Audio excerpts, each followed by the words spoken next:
Hey friends, I'm still missing you. I'm excited to bring you another story. It's called Happy Easter. It's Peter Rabbit's Happy Easter. And I'm excited to bring it to you. So look at that cover. Look at that cover.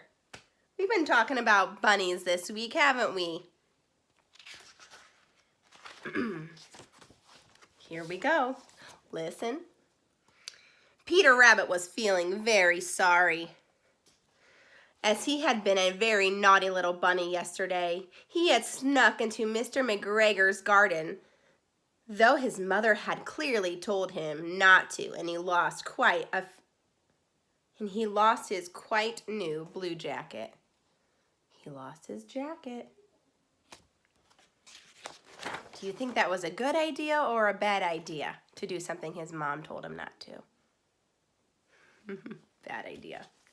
Now Peter was determined to do something wonderful for his mother so she would see what a good little bunny he really was. Then she would love him more than she loved his sisters, Flopsy, Mopsy, and Cottontail, who never seemed to do anything wrong. And so began Peter Rabbit's exciting Easter adventure. There's the sisters, huh? He was all mad in the corner. You see him there? One sunny morning, Peter was walking past Mrs. McCullen's hen house when he saw that there were so many more eggs than anyone could possibly need. So he took a few eggs from the hen house and went along his way.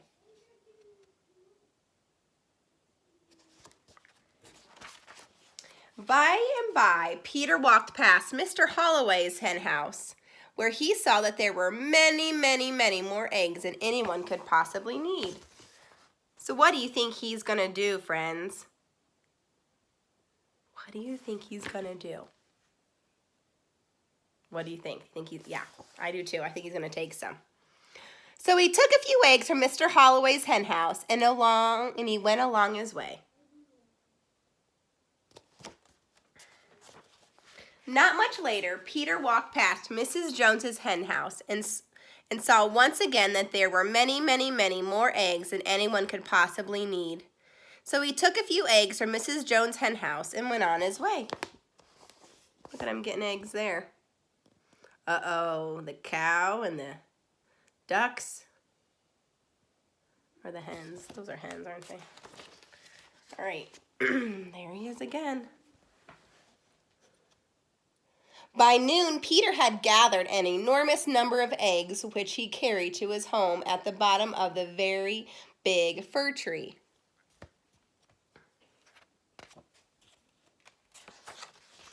What a good little bunny I am, thought Peter. Mother will be so pleased.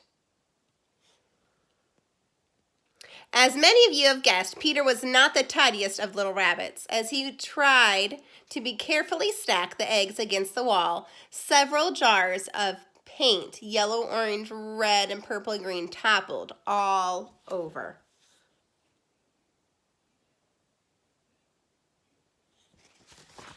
Uh-oh. And what a wonderful accident it was. The eggs were now decorated with all of the colors of the rainbow.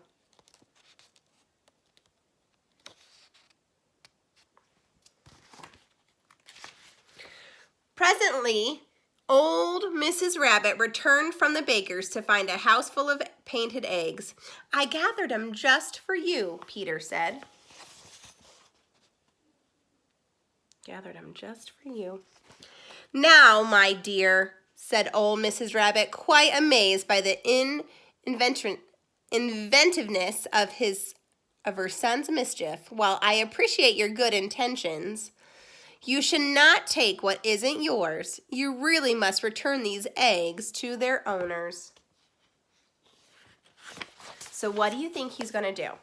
Do you think that he's going to return the eggs? What do you think? I think so too.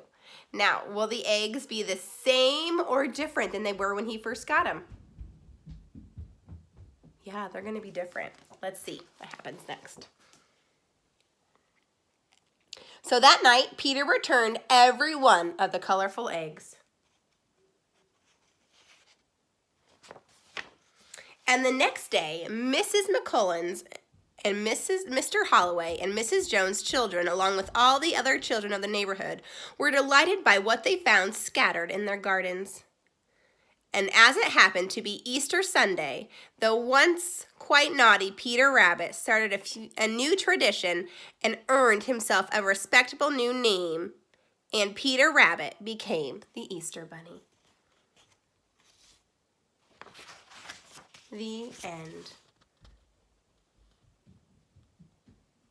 All right, be checking out Class Tag for the activity that goes right along with this. Bye.